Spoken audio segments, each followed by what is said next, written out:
September 13ஆம் தேதி Trichy Gandhi market மரக்கடை பகுதியில் தவேக தலைவர் விஜய் பிரச்சாரத்தை தொடங்க காவல்துறை அனுமதி வழங்கியுள்ளது. ஆனால் சில நிபந்தனைகள் விதிக்கப்பட்டுள்ளன. 2026 சட்டமன்ற தேர்தலை முன்னிட்டு தமிழக வெற்றிக் கழக தலைவர் விஜய் வரும் 13ஆம் தேதி முதல் தனது பிரச்சாரத்தை தொடங்க திட்டமிட்டுள்ளார்.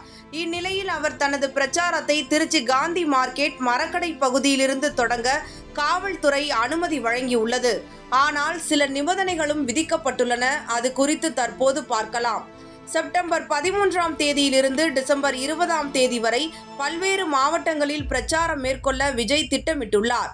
அதன்படி வரும் 13ஆம் தேதி திருச்சி சத்திரம் பேருந்து நிலையத்தில் பிரச்சாரத்திற்கு தமிழக வெற்றிக் கழக சார்பில் காவல்துறையிடம் அனுமதி கோரப்பட்டது. ஆனால் அந்த பகுதிக்கு பதிலாக காந்தி மார்க்கெட் மரக்கடை பகுதிகளை தேர்வு செய்யும்படி தவேகவிற்கு காவல்துறை தரப்பில் அறிவுறுத்தப்பட்டது. இதையடுத்து மரக்கடை பகுதியிலிருந்து சுற்றுப்பயணத்தை தொடங்க தவேக சார்பில் மீண்டும் மனு அளிக்கப்பட்டது. இன்று காலை மனு அளிக்கப்பட்ட நிலையில் மாலையில் காவல்துறை அனுமதி வழங்கியுள்ளது. தவேக சார்பில் திருச்சி மரக்கடை பகுதியிலிருந்து பிரச்சாரத்தை தொடங்க அனுமதி வழங்கப்பட்டாலும் சில நிபந்தனைகளும் காவல்துறை விதித்துள்ளன. அதன்படி விஜய் ரோட் ஷோ நடத்தக்கூடாது என காவல்துறை நிபந்தனை விதித்துள்ளது. அதேபோல் அதிக அளவில் வாகனங்கள் அவரை பின்தொடரக்கூடாது என்பன உள்ளிட்ட நிபந்தனைகளும் விதிக்கப்பட்டுள்ளதாக தகவல்கள் வெளியாகியுள்ளன.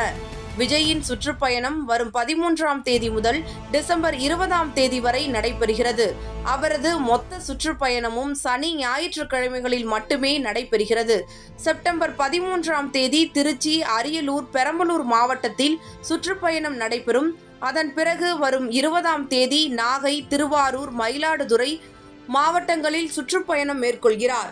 அக்டோபர் 4ஆம் தேதி மற்றும் அக்டோபர் 5ஆம் தேதிகளில் கோவை, நீலகிரி, திருப்பூர், ஈரோடு மாவட்டங்களிலும் சுற்றுப்பயணம் மேற்கொள்கிறார். அதேபோல் அக்டோபர் 11ஆம் தேதி குமரி, நெல்லை, தூத்துக்குடி, காஞ்சிபுரம், வேலூர், ராணிப்பேட்டை மாவட்டங்களிலும், அக்டோபர் 25ஆம் தேதி தென் சென்னை, செங்கல்பட்டு மாவட்டங்களிலும் விஜய் பரப்புரை மேற்கொள்கிறார்.